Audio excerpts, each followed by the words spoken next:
Hello दोस्तों, स्वागत है आपका एडुरेट्स में। आज हम लोग इतिहास पढ़ेंगे, तो चलिए शुरू करते हैं। इतिहास में आज हम लोग प्राचीन इतिहास पढ़ेंगे। प्राचीन इतिहास को पढ़ने से पहले हमें यह जानना होगा कि प्राचीन इतिहास का विकास किन चरणों में हुआ है। मुख्य रूप से प्राचीन इतिहास का विकास 3 चरणों में हुआ है। पहला है प्रागैतिहासिक काल, दूसरा आदि ऐतिहासिक काल और तीसरा ऐतिहासिक काल। तो इनमें क्या फर्क है, इनकी क्या विशेषताएं हैं और इनमें हम कैसे फर्क कर सकते हैं, ये हमें समझना होगा। और इसके बाद हमें इसके जो क्लासिफिकेशन होते हैं, जो इसका वर्गीकरण होता है, वो हमें पढ़ना है और फिर उसके आगे उसके भी वर्गीकरण जो है वो हमें पढ़ने हैं। तो चलिए शुरू करते हैं। प्रागैतिहासिक काल उस काल को कहते हैं जिसमें के लिखित साक्ष्य उपलब्ध नहीं होते हैं, लेकिन साथ ही साथ पुरातात्विक साक्ष्य उपलब्ध होते हैं। इसका तात्पर्य यह है कि वैसी काल, वैसा समय जिसमें कि जिसका कि हमारे पास कोई लिखित एविडेंस नहीं है, लेकिन उसका हमारे पास पुरातात्विक यानी कि आर्किटेक्चरल एविडेंस है।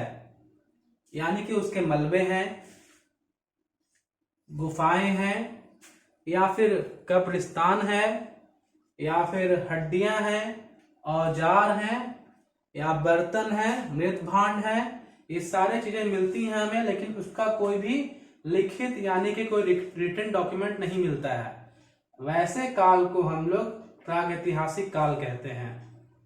लेकिन जब हम बात करते हैं आदि ऐतिहासिक काल की, तो इसका मतलब वैसा काल से है जिसमें कि लिखित साक्ष्य तो उपलब्ध है, लेकिन उसकी जो लिपि है अभी तक पढ़ी नहीं जा सकी है। उदाहरण के तौर पे सिंधु घाटी सभ्यता।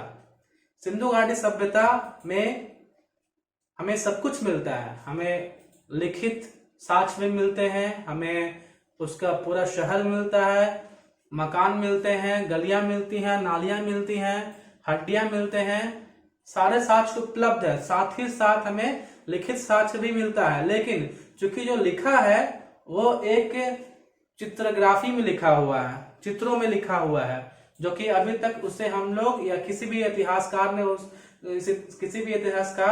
ने उसे अभी तक पढ़ा नहीं है। इसलिए उसे हम लोग आदि ऐतिहासिक काल कहते हैं। और जो तीसरा काल है वो है ऐतिहासिक काल। इसमें हमारे पास सारी चीजें उपलब्ध होती हैं। इसका पुरातात्विक सोर्स भी होता है, साथ ही साथ इसका साहित्यिक साक्ष्य भी उपलब्ध होता है, और साथ ही साथ विदेशी यात्रियों का वर्णन भी हम लोग इसमें ले सकते हैं। उदाहरण के तौर पे मौर्य काल या गुप्त काल, इन सब के काल को जब हम पढ़ते हैं तो हमें मालूम चलता है कि उसका हमारे पास पुरातात्विक स्थान भी है, जैसे कि इमारतें हैं, या फिर उस समय के कुछ स्तंभ हैं, या फिर शिलालेख हैं, ये सब भी मिलते हैं। साथ ही साथ हमें उस समय के बहुत सारे ऐसे किताबें भी मिलती हैं, ग्रंथ भी मिलते हैं, जिसका कि हम लोग यूज कर सकते हैं इस काल के बारे में जानने के लिए। और साथ ही साथ विदेशी यात्री जैसे कि हेनसांग, फाहियान, ये जो विदेशी यात्री आए थे यहाँ पर, उन्होंने उस समय के काल के बारे में बहुत कुछ अपनी किताबों में वर्णन किया है। तो उन सब का भी हम लोग एक वर्णन इसमें शामिल कर सकते हैं। तो ये ऐतिहासिक काल है। अब हम बात करते हैं प्रागैतिहासिक काल के उदाहरण की।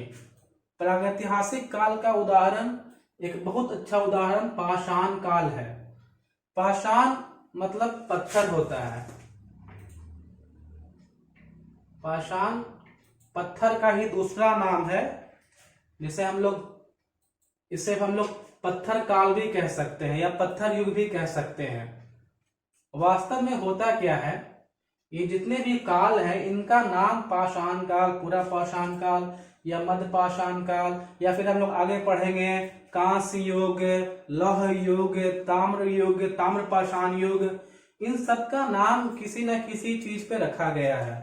या तो पत्थर के नाम पे, या तो फिर उस समय जो धातु मिला था या उस समय जो धातु यूज हो रहा था उसके नाम पे। होता क्या है कि जो हमारे आदि मानव थे, जो हमारे पूर्वज थे, वो जो है किसी न किसी हथियार का रूप, किसी न किसी हथियार का इस्तेमाल करते थे जानवरों को मारने के लिए। तो जब वो, क्योंकि जानवर को मारना उनकी मजबूरी थी, क्योंकि वो जानवरों को मार के उसको खाते थे, वही उनका भोजन था।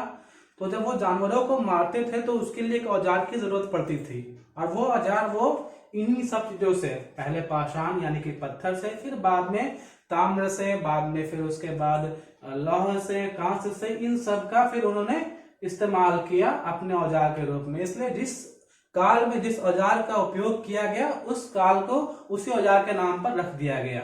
तो आज हम लोग पढ़ेंगे, आज हमारा जो चैप्टर है वो है पाषाण काल। आज हम लोग पाषाण काल के बारे में पढ़ेंगे। आज हम लोग पाषाण काल के बारे में पढ़ेंगे। तो चलिए शुरू करते हैं। पाषाण काल का वर्गीकरण 3 प्रकार से किया गया है। पहला है पूरा पाषाण काल, दूसरा है मध्य पाषाण काल, और तीसरा है नव पाषाण काल।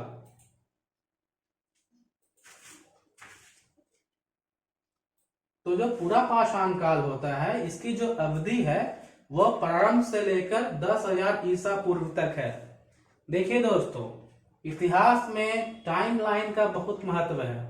अगर आप समय काल को याद नहीं करते हैं, टाइमलाइन को नहीं याद करते हैं, तो आप हमेशा कंफ्यूज रहेंगे। इसलिए बेहतर है कि इतिहास जब भी आप पढ़ें तो आप टाइमलाइन को याद कर लें।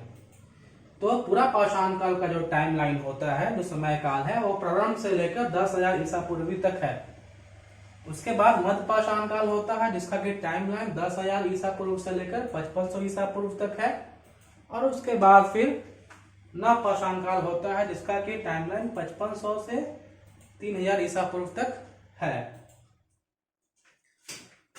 पूरा पाषाण काल सबसे पहले वाली पाषाण काल है, सबसे पहले वाली पत्थर युग है। पूरा का अर्थात यहाँ पे आप समझ सकते हैं सबसे पहले, अर्लीस्ट।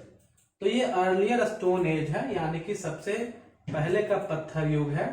मध्य पाषाण काल यानी बीच का पत्थर युग है, और नव पाषाण काल यानी कि सबसे आखिरी का पत्थर युग है, सबसे नया पत्थर युग है। फिर आगे पूरा पाषाण काल को भी वर्गीकृत किया गया है, और इसके 3 प्रकार हैं। पहला है निम्न पूरा पाषाण काल, यानी पूरा पाषाण में ही सबसे पहले का पाषाण काल, जिसका जो टाइमलाइन है, समय काल है, वो प्रारंभ से लेकर 1,00,000 ईसा पूर्व तक है। फिर उसके बाद आता है मध्य पूरा पाषाण काल, यानी पूरा पाषाण काल का मिडिल टाइम, मध्य समय, मध्य काल, जिसका का जो टाइमलाइन है वो है 1,00,000 ईसा पूर्व से लेकर 40,000 ईसा पूर्व तक। इसके ठीक बाद, और फिर इसके ठीक बाद आता है उच्च पूरा पाषाण काल, यानी कि आखिरी पाषाण काल का, पूरा पाषाण काल का आखिरी समय, जिसका कि जो टाइमलाइन है, जिसका कि जो समय काल है वो है 40,000 ईसा पूर्व से 10,000 ईसा पूर्व तक। तो ये तो था पाषाण काल और प्रागैतिहासिक काल के बारे में एक विस्तृत वर्णन। आगे हम लोग पढ़ेंगे कि कैसे इनके जो स्थल हैं या इनके जो प्राकृतिक स्थान है वो कहाँ पे हैं, इन सारे काल की विशेषताएं क्या क्या थी, और साथ ही साथ इनमें किन किन चीजों का आविष्कार किया गया।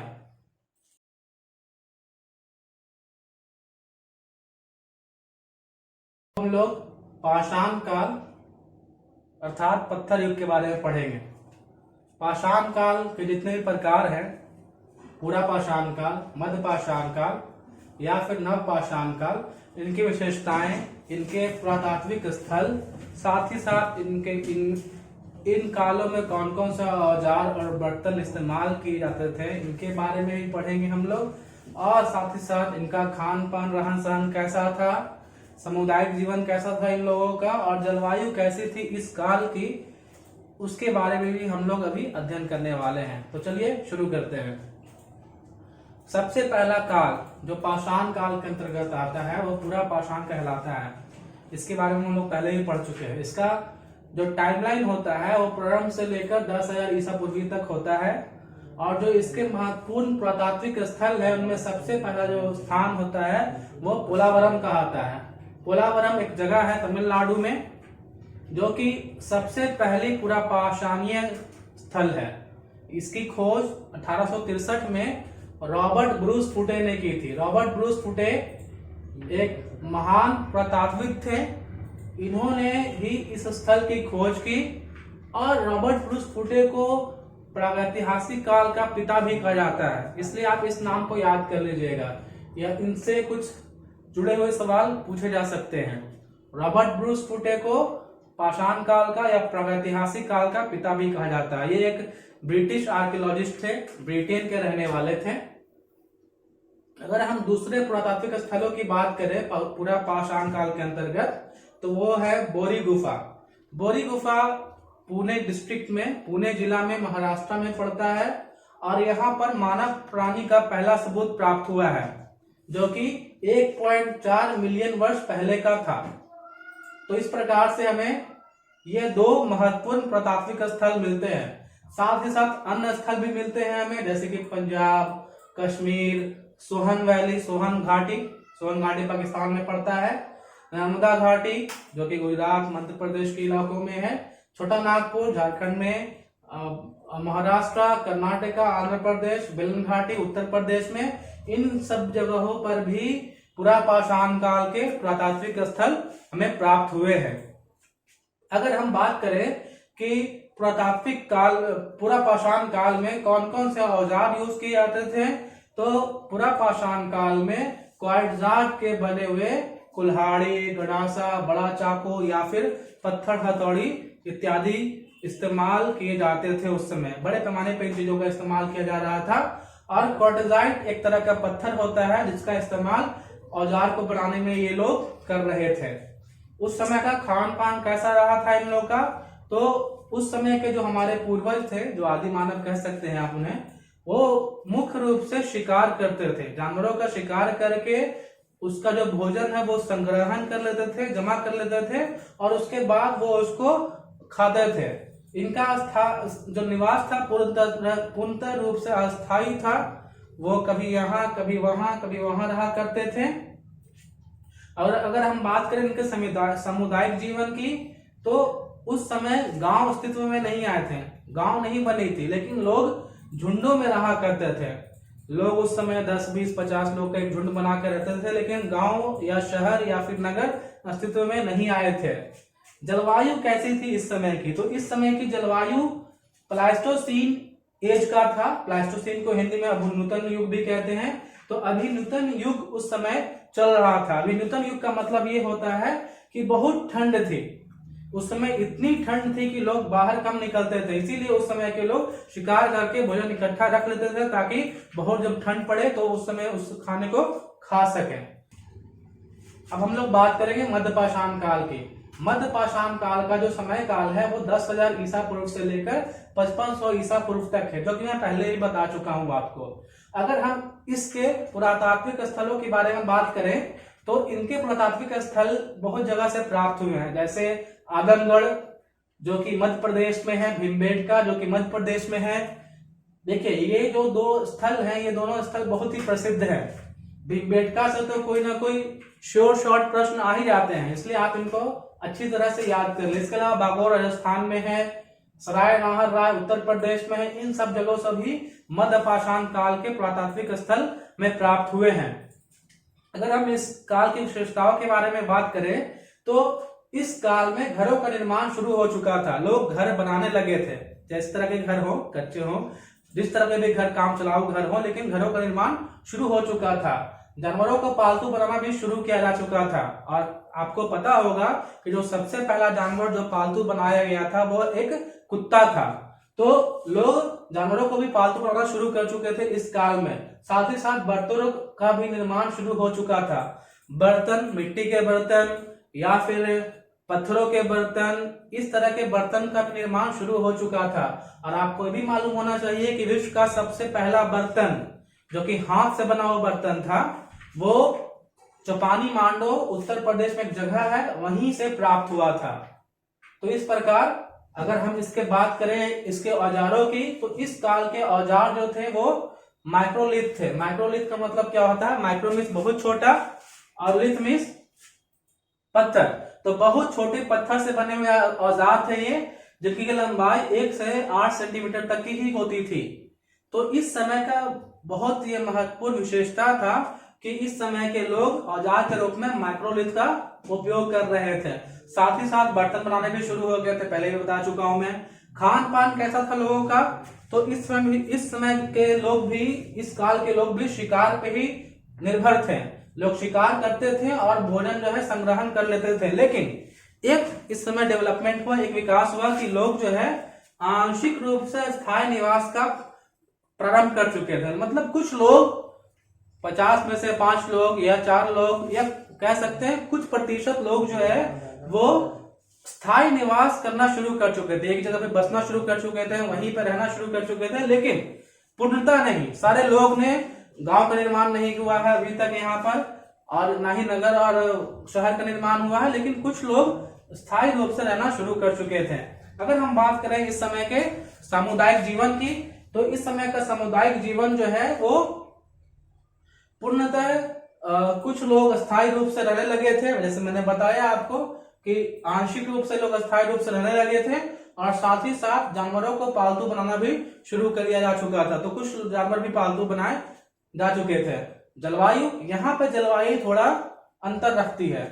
यहाँ पे हम जो पढ़ चुके हैं कि पूरा पाषाण काल में जलवायु प्लास्टोसीन युग थी, मतलब बहुत ठंड था। लेकिन यहाँ पे जो जलवायु थी वो होलोसीन युग आ चुका था। होलोसीन का युग का मतलब होता है अभिनव युग। अभिनव युग मतलब कि उस समय ठंडी जा चुकी थी और थोड़ा बहुत गर्मी आ चुका था, जिसकी वजह से वो रहने के बहुत अनुकूल युग था। थोड़ी वार्मिंग कंडीशन थी, थोड़ा सा गर्मी का एहसास था, थोड़ा ठंडी का एहसास था। तो इस तरह से ये जो काल था ये रहने के बहुत ही अनुकूल था। अब हम बात करेंगे नवपाषाण काल की। नवपाषाण काल का समय काल जो है वो 5500 ईसा पूर्व से लेकर 3000 ईसा पूर्व तक का है।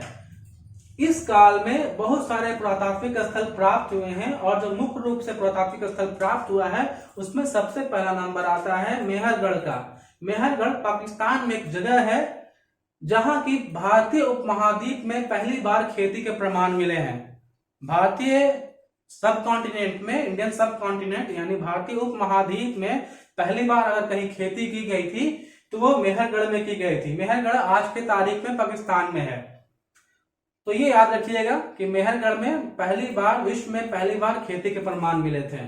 साथ ही साथ मेहरगढ़ के लोगों ने विश्व में पहली बार कपास यानी कि सूती, साथ ही साथ चाक का भी आविष्कार किया। चाक यानी कि पॉटर्स व्हील, जिसमें कि बर्तनों को रखकर बनाया था। आपने देखा होगा कुम्हार को जो बर्तन बनाते हैं वो चाक पर ही रखकर बनाते हैं। तो मिट्टी के बर्तनों को जो चाक पर रखकर बनाया जाता है वो पहली बार मेहरगढ़ पाकिस्तान में ही आविष्कार किया गया था, उसका कपास और चाक का। इसके अलावा और भी पुरातात्विक स्थल है, जैसे कि कुलडीहवा। कुलडीहवा उत्तर प्रदेश का पुरातात्विक स्थल है, जहां की चावल का पहला सबूत प्राप्त हुआ है पूरे विश्व में। पूरे विश्व में अगर चावल कहीं से सबसे पहले प्राप्त हुआ है तो वो कुलडीहवा से हुआ है। बुर्ज़होम जो कि कश्मीर में एक स्थल है, ये भी बहुत ही महत्वपूर्ण स्थल है नवपाषाण काल से जुड़ा हुआ, क्योंकि यहाँ पर बहुत सारे घर मिले हैं जो कि जमीन के अंदर बने हुए थे। इन घरों के सबूत हमें बुर्ज़होम कश्मीर में मिले हैं। साथ ही साथ बहुत सारी हड्डियां प्राप्त हुई हैं जिनके की पैर नहीं थे। तो इस तरह के प्रमाण हमें बुर्ज़होम में मिले हैं। चिराम एक जगह है बिहार में, बिहार के छपरा जिला में एक जगह है चिराम, जो कि बहुत प्रसिद्ध है क्योंकि यहाँ पे नवपाषाण काल के हड्डी औजार बड़ी मात्रा में मिले हैं। बहुत सारे औजार हड्डियों के बने हुए थे, वो बहुत सारे औजार हमें चिराम बिहार के छपरा जिला में हमें मिला है। साथ ही साथ कर्नाटक के 2 जगह हैं, मास्की और टेक्कलकोटा।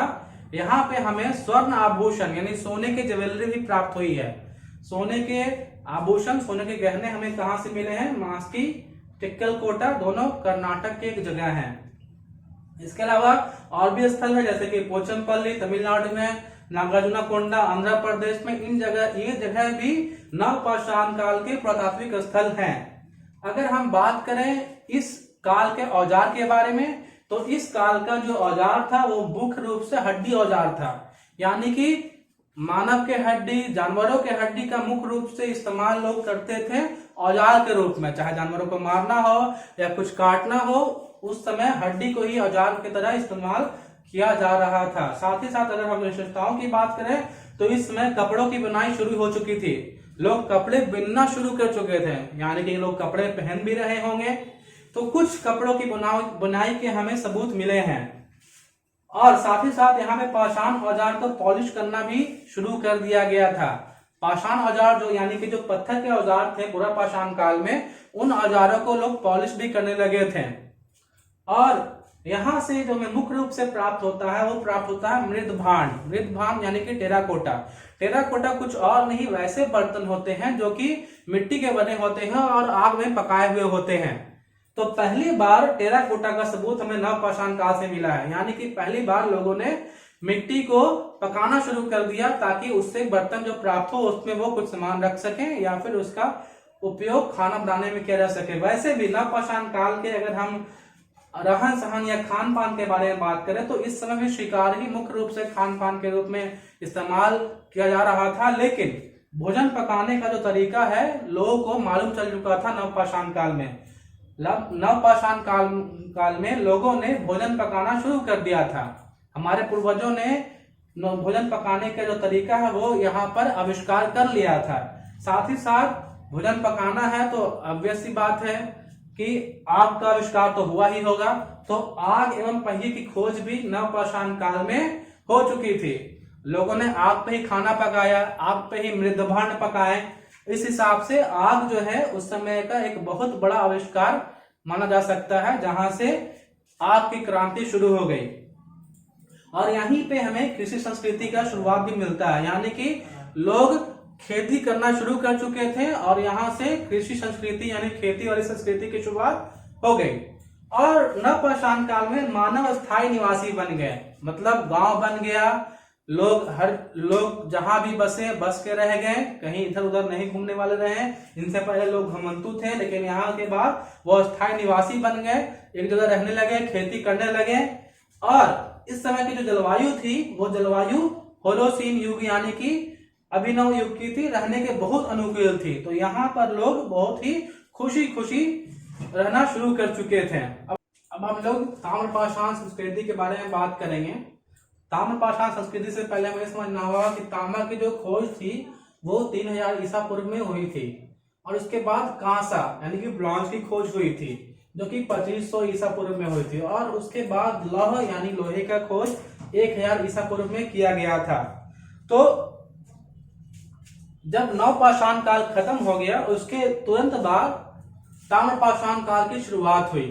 ताम्रपाषाण का मतलब क्या होता है पहले इसे समझ लेते हैं। ताम्र मतलब होता है तांबा और पाषाण मतलब होता है पत्थर। तो ये जो युग था वो तांबे और पत्थर के मिश्रण का युग था, यानी इस समय लोग तांबे और पत्थर से मिले हुए औजार का इस्तेमाल करते थे, इसलिए इसे ताम्रपाषाण संस्कृति या ताम्रपाषाण युग भी कहा जाता है। इसका अधिकांश स्थल राजस्थान में ही पाया जाता है, क्योंकि राजस्थान में ताम्र की यानी कि तांबा की बहुत ही अधिकता है। राजस्थान में तांबा हमें बहुत बड़े स्रोत में मिलता है, इसलिए हमें मालूम चलता है कि अधिकांश ताम्रपाषाण संस्कृति के पुरातात्विक स्थल जो हैं हमें राजस्थान से ही प्राप्त हुए हैं। जैसे कि आहड़ को हम लोग तंबावती भी कहते हैं, और बालाथल, गिलुंद आदि, ये सारे जो पुरातात्विक स्थल हैं वो राजस्थान में से ही हैं। इसके अलावा मालवा क्षेत्र के भी कुछ पुरातात्विक स्थल हैं, जैसे कि कायथा, एरन एक बहुत ही महत्वपूर्ण पुरातात्विक स्थल है। महाराष्ट्र के पुरातात्विक स्थल भी हैं, जैसे कि इनामगांव, जोरवे, दायमाबाद, ये सब महत्वपूर्ण ताम्रपाषाण संस्कृति के पुरातात्विक स्थल हैं, जहां से हमें ताम्रपाषाण संस्कृति के, ताम्रपाषाण युग के संकेत मिले हैं। एक चीज हमें और जानना होगा कि ताम्रपाषाण संस्कृति लुप्त कैसे हो गया।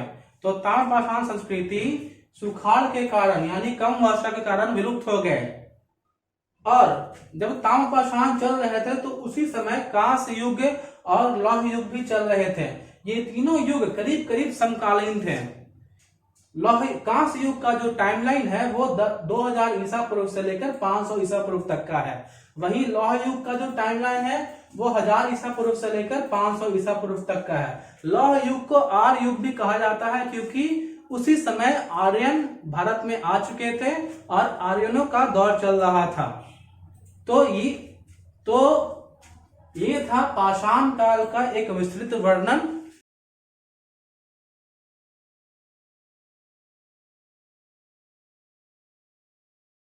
धन्यवाद हमारे वीडियो को देखने के लिए।